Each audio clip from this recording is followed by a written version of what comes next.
আজ থেকে দুদিন আগে একটা নিখাদ মজার সিনেমা দেখলাম, যেটা বাংলা সিনেমাতে খুব রেয়ার। বাংলা সিনেমাতে ফ্যামিলি ড্রামা তৈরি হয়, কিন্তু সেটা বয়স্ক মানুষদের দেখার জন্যই কাইন্ড অফ তৈরি হয়। ডিটেকটিভ সিনেমা তৈরি হয় ইয়াংদেরকে টার্গেট করে, বাট সেটা বয়স্ক লোকেরাই দেখতে যায়। কিন্তু খুব রেয়ার কেসে এরকম সিনেমা তৈরি হয় যেই সিনেমা সমস্ত বয়সের সমস্ত জেন্ডারের মানুষ দেখতে পারে। অঙ্কুশের নারী চরিত্র বেজায় জটিল একটা এরকমই সিনেমা, যেটা আপনি গোটা ফ্যামিলি নিয়ে যান, প্রেমিক প্রেমিকা নিয়ে যান, বন্ধুরা যান, একা যান, যেটা আমি গেছি, এনজয় করতে আপনি বাধ্য। 8 থেকে 80 সবার মুখে হাসি ফোটাতে এই সিনেমাটা কিন্তু সফল হয়। তো এই সিনেমার মধ্যে আছেটা কি? এই সিনেমার মধ্যে একটা ছেলে আর একটা মেয়ে প্রেমের গল্প আছে, প্লাস একটা ছেলে এরকম রয়েছে যে তার আশেপাশের মহিলাদের ব্যাপারে খুব একটা বেশি ভালো বুঝতে পারে না, এবং একটা প্রবাদ বাক্য রয়েছে যে যেটা তুমি বুঝবে না সেটার প্রতি তোমার একটা হেট্রেড বা একটা গ্রাজ তোমার মনের মধ্যে তৈরি হবে। ওকে, বাট হেট্রেড বা গ্রাজ এগুলো অনেক সিরিয়াস ধরনের শব্দ, এটা এই সিনেমার সাথে প্রযোজ্য নয়। আপনারা ধরে নিন অঙ্কুশ এরকম একটা ছেলে যার সাথে তার মায়ের ঝামেলা লাগে, বোনের খিটিমিটি লাগে, ঠাকুমার সাথে তার কাইন্ড অফ খিটিমিটি লাগে, এবং সে একটা মেয়েকে খুব ভালোবাসে যে মেয়েটা তাকে পাত্তাই দেয় না। ফলে অঙ্কুশ মোটামুটি মেয়ে জাতির ওপরে একটুখানি বিরক্ত। কিন্তু একদিন মা কালী তাকে একটা থাপ্পড় দেয়, আর থাপ্পড়ের মধ্যে দিয়ে একটা বরদান দেয় যে সে মেয়েদের মনের কথা সে শুনতে পাবে, সে মেয়েদের মনের কথা সে বুঝতে পারবে। এটা একটা টেলিপ্যাথিক এবিলিটির মতো, যেটা শুধুমাত্র মেয়েদের সাথেই কাজ করে। এবং আমরা পাই একটা নিখাদ মজা এবং হাসির একটা সিনেমা, যেটা 2 ঘন্টার মধ্যে আপনাকে ভালো এন্টারটেনমেন্ট দেবে, ভালো সোশ্যাল মেসেজ দেওয়ার আপনাকে ট্রাই করবে, এবং তার সাথে একটা ভালো সিনেমা আপনাকে উপহার দেবে, যেটা আপনি কিন্তু এনজয় করতে পারেন। এবং এটা কিন্তু এরকম সিনেমা নয় যে সাময়িকভাবে আপনার ভালো লাগবে। এই সিনেমাতে যেই কথাগুলো বলার চেষ্টা করা হয়েছে পুরুষ জাতির উদ্দেশ্যে, বা সমাজকে যেই কথাগুলো বলার চেষ্টা করা হয়েছে, সেগুলো কিন্তু কোথাও না কোথাও গিয়ে আপনার পার্সপেক্টিভ বদলাতে কিন্তু সাহায্য করে। তো এই সিনেমার গল্পটার ব্যাপারে একটুখানি ছোট করে আমি যদি বলি, তাহলে অঙ্কুশ একটা ছেলে যে তার মা, বোন, ঠাকুমা, বাবার সঙ্গে থাকে, এবং তার ভাড়াটিয়া হচ্ছে গিয়ে ঐন্দ্রিলা, যেই ক্যারেক্টারটার নাম হচ্ছে গিয়ে আখি। ঠিক আছে, তো আখিকে অঙ্কুশ ভালো তো বাসে, কিন্তু আখি অঙ্কুশকে পাত্তা দেয় না, কারণ আখি হচ্ছে গিয়ে এরকম একজন মহিলা যিনি খুব দায়িত্ববান, খুব স্ট্রেট ফরওয়ার্ড, এবং চাচা ছোলা ভাষায় মুখের ওপরে যুক্তি সহকারে আপনাকে ধুইয়ে কাপড় পরিয়ে দেবে, ওই রকম টাইপের একজন মহিলা। সে অঙ্কুশের মতো ইরেসপন্সিবল, ঠিক আছে, লোকজনের ওপর ডিপেন্ডেন্ট, বন্ধুদের সাথে ফুর্তি করছে, ওরকম ছেলের প্রতি সেই মেয়ের কোনো আগ্রহ নেই। এবার এদের দুজনের মধ্যে কি করে প্রেম হবে, কি করে ভুল বোঝাবুঝি কমবে, এবং এই অঙ্কুশের মধ্যে এই যে পাওয়ারটা যেটা মা কালী তাকে দিয়েছে, এই পাওয়ারটা কি করে অঙ্কুশের লাইফের ট্র্যাজেক্টরিটাকে চেঞ্জ করবে, সেটা হচ্ছে কি মুখ্য গল্প। তার মধ্যে একটা সাবপ্লট মতো রয়েছে, যেখানে একটা পলিটিক্যাল ড্রামা আমরা পাই দেখতে, যে আখি মানে ঐন্দ্রিলার যে ক্যারেক্টার, সে একজন স্কুলের শিক্ষিকা, এবং সেই স্কুলের প্লটটা একজন কাউন্সিলর দখল করতে চায়। ঠিক আছে, তো সেইটা কিভাবে হবে, পুরো গল্পের মধ্যে কি করে আসবে। সিনেমাটা 2 ঘন্টা 10 মিনিটের অত্যন্ত মজার একটা সিনেমা। এবং প্রথম যে হাফ, সেই হাফে আমার হলে প্রায় 20-30 জন মতো ছিল। আমি রথীন্দ্রতে দেখতে গেছিলাম শনিবার দিন দুপুর 2টোর শোতে।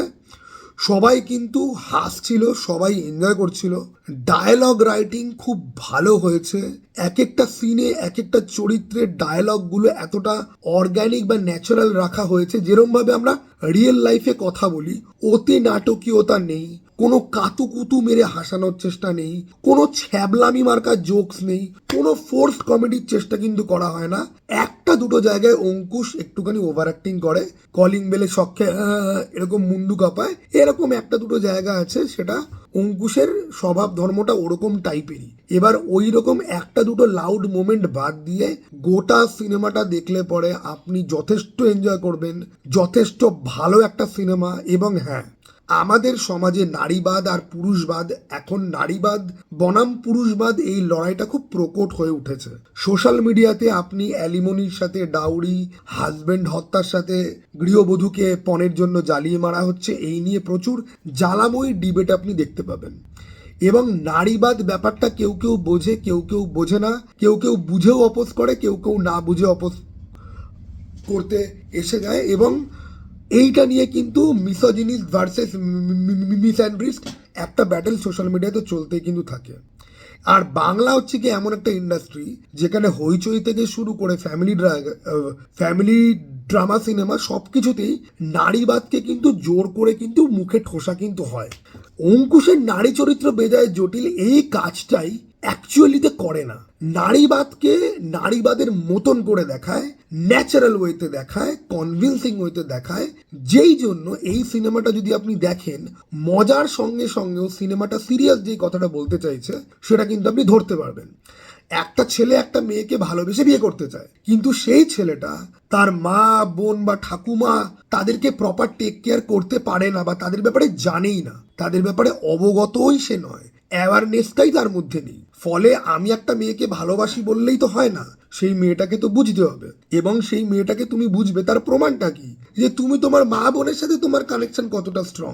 এই যে মেসেজটা, এই মেসেজটাকে কোনো রকম মেল ব্যাশিং না করে মজার ছলে এবং সিরিয়াসনেস ঠিক পর্যাপ্ত পরিমাণে ব্লেন্ড করে এই সিনেমাটা যেইভাবে উপস্থাপনা করেছে আমি জাস্ট মুগ্ধ। ঠিক আছে, আমি জাস্ট মুগ্ধ, এবং তার থেকেও বড় কথা হাইলি এন্টারটেইনড।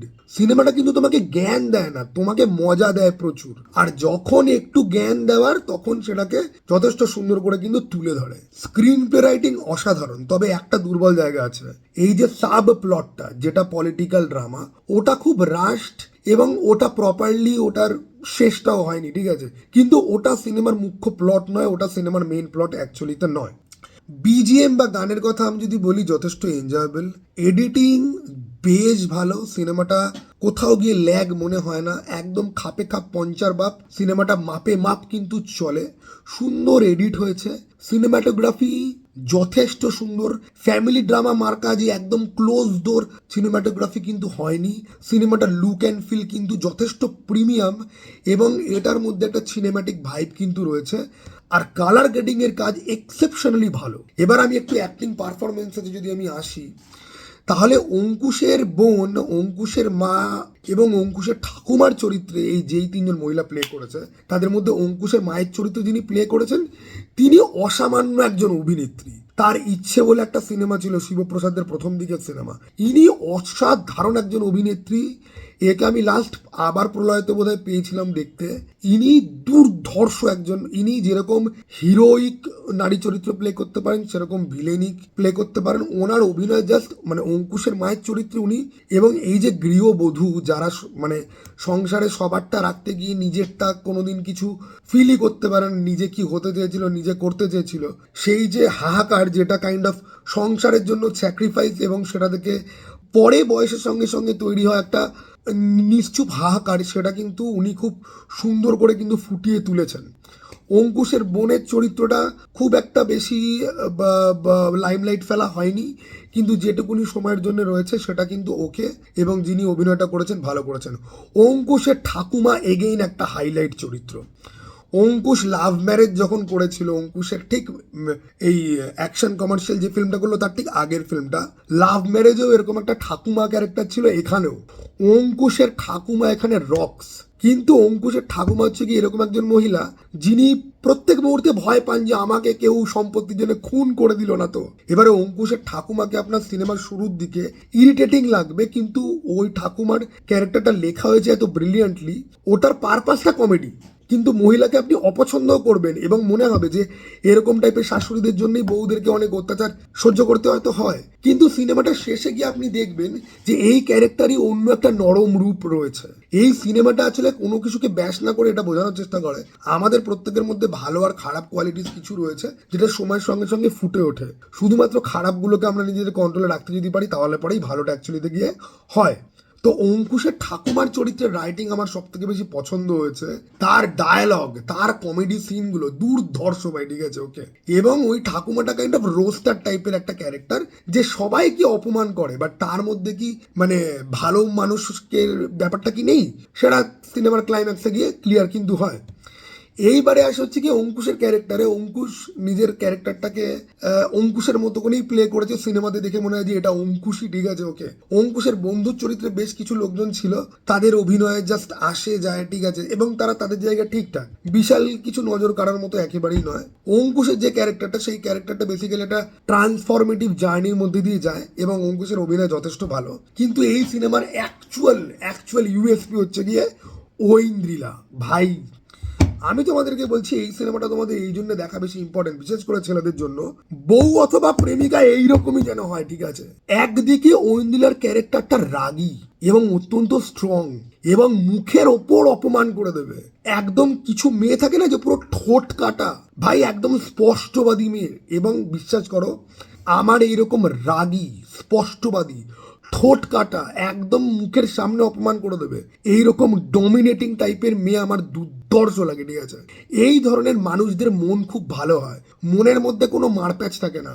অধিকাংশ মেয়েদের মধ্যেই না একটা মারপ্যাচের ব্যাপার রয়েছে, কারণ মহিলারা একটা ইমোশনালি কমপ্লেক্স একটা প্রাণী, ঠিক আছে। ছেলেদের মতো তারা স্ট্রেট ফরওয়ার্ড নয়। এবার আমি অ্যাকচুয়ালি এই কারণে স্ট্রেট ফরওয়ার্ড মহিলাদের আমার খুব পছন্দ, যে ভাই নাটা তোমাকে মুখের ওপরেই বলে দেবে, তোমাকে ঝুলিয়ে রাখবে না, তোমার সাথে কোনো ইমোশনাল গেম খেলবে না, একদম স্ট্রেট ফরওয়ার্ড। আর দেখো, রাগী মেয়েদের মন অ্যাকচুয়ালিতে নরম হয়, তুমি ওপরে ওপরে তার অ্যাকচুয়ালি নারকেলের মতো হয়, ভেতর থেকে খুব শক্ত, বাইরে থেকে খুব শক্ত, ভেতরে অ্যাকচুয়ালি জল, ঠিক আছে ওকে। তো ব্যাপারটা হচ্ছে কি যে এদের এদের মানে ওই ওই রুড বিহেভিয়ারটা যতটা না বেশি তীব্র, এদের সফট বিহেভিয়ার যেটার তুমি অ্যাক্সেস পাবে যদি তুমি এদের মনে জায়গা করতে যদি পারো, তবে এদের নরম সাইডটা তুমি দেখতে পাবে। অ্যান্ড ভাই দ্যাট ইজ বিউটিফুল। আমি পার্সোনাল অভিজ্ঞতা থেকে আমি বলছি ভাই, এইরকম মেয়ের সাথে ভাই যদি বিয়ে বা প্রেম কিছু যদি হয়, তো এরকম মেয়েকে ভাই লাইফে মরার আগের দিন অব্দি লাইফে টিকিয়ে রাখার চেষ্টা করতে হয়, ঠিক আছে।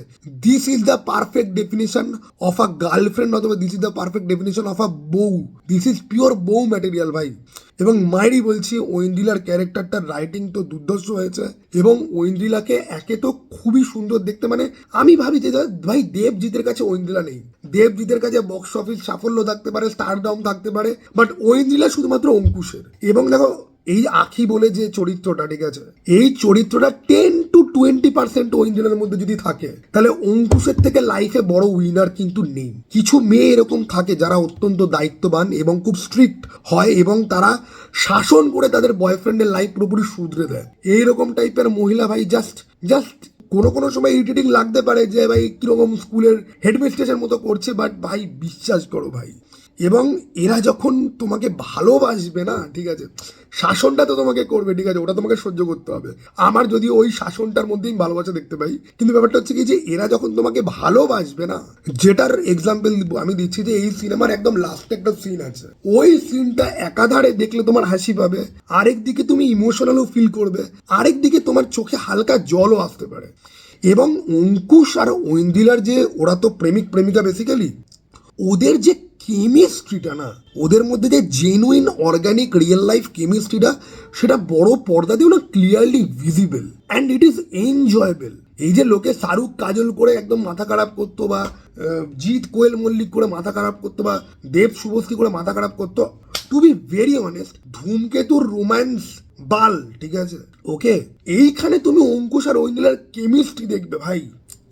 লিটারালি এই সিনেমা দেখার পরেই তোমার মনে হবে যে আমি রিয়েল লাইফে ঐন্দ্রিলার এই আখি ক্যারেক্টারের মধ্যে একটা মেয়ে খুঁজে বার করে আমি প্রেম করে তার সাথে বিয়ে করবো ভাই। এবং আমি রিয়েলি বলছি, যাদের ইন ফিউচার বিয়ের প্ল্যান আছে ভাই, এই সিনেমাটা দেখো, একটা ক্লিয়ার ভিশন পাবে যে ঠিক এক্স্যাক্টলি কিরকম ধরনের মেয়ের হাত গিয়ে ধরা উচিত, বা কিরকম ধরনের মহিলার প্রেমে পড়াটা উচিত, ঠিক আছে ওকে। এবার দেখো, আমি প্রেমও করি না, আমি বিয়েও করবো না, বিকজ কারণ দেখো এটা সিনেমা, ঠিক আছে। রিয়েল লাইফে এরকম মহিলা এক্সিস্ট করে, বাট এরকম ধরনের মহিলা আমার ভাগ্যে নেই, ঠিক আছে ওকে। ব্যাপারটা হচ্ছে কি যে, আর রিয়েল লাইফে ভাই অ্যালিমনি মেনটেনেন্স এসব জিনিসপত্র অনেক কিছু রয়েছে, ঠিক আছে। এবং রিয়েল লাইফে ভাই মহিলারা প্রচুর ইভিল হয়, ওকে, সেটা সম্পূর্ণ আলাদা ব্যাপার, আলাদা কনটেক্সট পুরোপুরি, ঠিক আছে। কিন্তু আমি বলবো যে এই সিনেমাটা কিন্তু ভাই তোমাকে মজা দেবে, তোমাকে পার্সপেক্টিভ দেবে, এবং এই সিনেমাটা ভাই রিয়েলি বলছি যে এই সিনেমাটা নিয়ে না তুমি লোকজনের সাথে তুমি ডিসকাস করতে পারবে, ঠিক আছে? তো এত অব্দি ছিল আমার বক্তব্য। ভিডিওটা অনেকটা বড় হয়ে গেছে, আমি এখানে বন্ধ করছি। কারণ মাইরি বলছি, আমি ঐন্দিলার প্রত্যেকটা সিন নিয়ে না আমি ভাই অনেকক্ষণ ধরে আমি কথা বলতে পারি। আমার ঐন্দিলার ক্যারেক্টারটা এখানে দুর্ধর্ষ লেগেছে। মির্জাতেও ঐন্দিলা দুর্ধর্ষ একটা পারফরমেন্স দিয়েছিল এবং অ্যাকশন করেছিল অসাধারণ, ঠিক আছে? ওকে, আর এইখানেও অঙ্কুশের ক্যারিয়ার নিয়ে লোকে যত যাই বলুক না কেন, এই যে ঐন্দ্রিলা মেয়েটা অঙ্কুশের লাইফে কনস্ট্যান্ট সাপোর্টের মধ্যে একটা দাঁড়িয়ে আছে, এটা কতজন পায়? এটা কতজন পায় ভাই? এখানে তো ভাই কোনো কোনো সুপারস্টারের একবার মন কষাকষি হচ্ছে, এ ওকে তাই বলছে, তারপর আবার প্যাচ আপ হয়ে যাচ্ছে, তারপর আবার ঝামেলা হচ্ছে, তারপর আবার পরের সিনেমায় অ্যানাউন্স হচ্ছে, ঠিক আছে? ওকে, তো অঙ্কুশের এই সিনেমাটা কিন্তু মায়েরই বলছি দেখা উচিত। আমি মির্জা অনেক এক্সপেকটেশন নিয়ে দেখতে গেছিলাম, মির্জা আমার ভালো লাগেনি, মির্জাতে অনেক প্রবলেম ছিল। এই সিনেমাটা কিন্তু অঙ্কুশের কামব্যাক ফিল্ম হওয়া কিন্তু উচিত। আমি সবাইকে বলবো সিনেমাটা দেখতে যাও, পারলে সবাইকে নিয়ে দেখতে যাও, কারণ এটা পুরোপুরি একটা হোলসাম ফিল গুড একটা এন্টারটেইনার, যেটা ফ্যামিলি ড্রামা জন্যতে কিন্তু বিরল। চড়ারা ভাই, আবার যেন দেখা পাই।